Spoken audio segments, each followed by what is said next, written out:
કોંગ્રેસ નેતાએ સુરત જિલ્લાના 538 બુટલેગરોની યાદી જાહેર કરી છે. હર્ષ સંઘવીએ નાગરિકોને ગેરરીતિની માહિતી આપવા કહ્યું તો કોંગ્રેસના નેતાએ રેડ કરવા બુટલેગરોની યાદી મોકલી.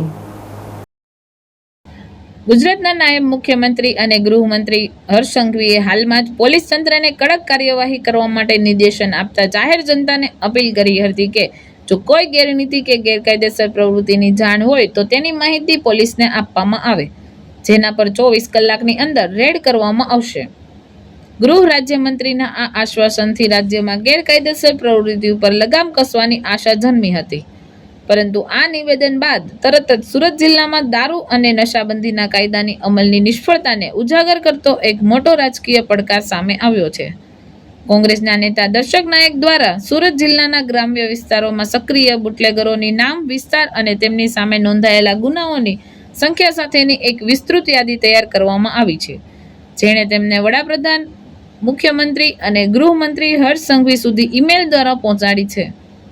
ગુજરાતના નાયબ મુખ્યમંત્રીશ્રી એક જાહેર સભામાં એક જાહેરાત કરી કે 24 કલાકની અંદર સમગ્ર ગુજરાતના કોઈપણ ખૂણામાં દારૂ, ડ્રગ્સ, તાળી, મેન્ડેક્સની ગોળી કે નશાકારક કોઈપણ વસ્તુની માહિતી મળે તો મને ટેલિફોનિક, મૌખિક કે લેખિત જાણ કરશો તો 24 કલાકની અંદર ગુજરાતના લોકોના હિતમાં હું પગલાં લઈશ.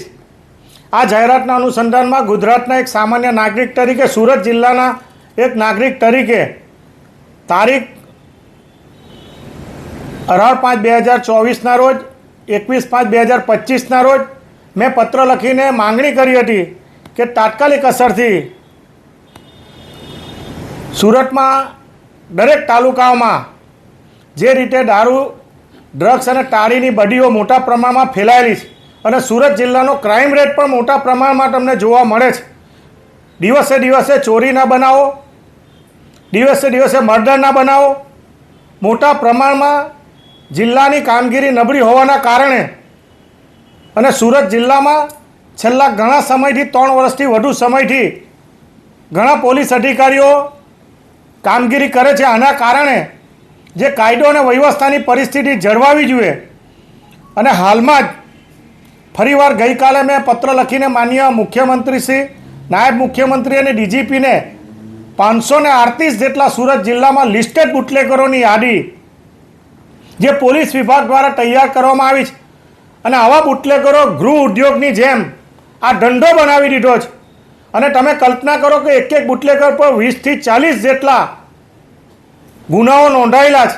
એટલે કેટલા સમયથી દારૂનું વેચાણ કરતા હશે, કેટલો દારૂ વેચ્યો અને કેટલો દારૂ લોકો પી ગયા અને એને લીધે સુરત જિલ્લાના કેટલા હજારો લોકો મૃત્યુ પામ્યા હશે.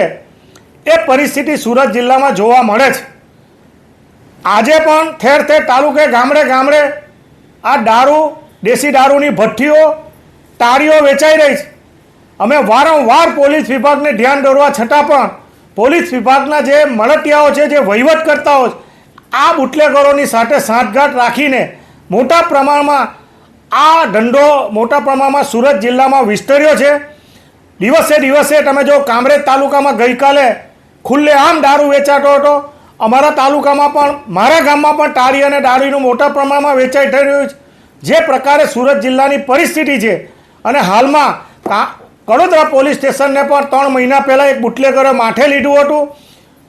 LCBમાં કામ કરતો એક લોકરક્ષક દળનો અધિકારી, કર્મચારી 1 લાખ રૂપિયાની આ બાબતની લાંચ લેતા પકડાયો હતો. એટલે તમે કલ્પના કરો કે સમગ્ર બાબતમાં સુરત જિલ્લામાં કાયદો અને વ્યવસ્થાની પરિસ્થિતિ આ દારૂના વેચાણ, ડ્રગ્સ, દારૂની બડીના કારણે અને મોટા પ્રમાણમાં વહીવટકર્તાઓ અને બુટલેગરની સાંઠના કારણે તાત્કાલિક અસરથી આ બડી દૂર થાય, ગાંધી અને સરદારનું ગુજરાત અને સુરત જિલ્લો ડ્રાય મુક્ત થાય, એ દિશામાં આવનારી પેઢી નશાથી મુક્ત બને, એ માટેનો મેં પત્ર લખ્યો છે.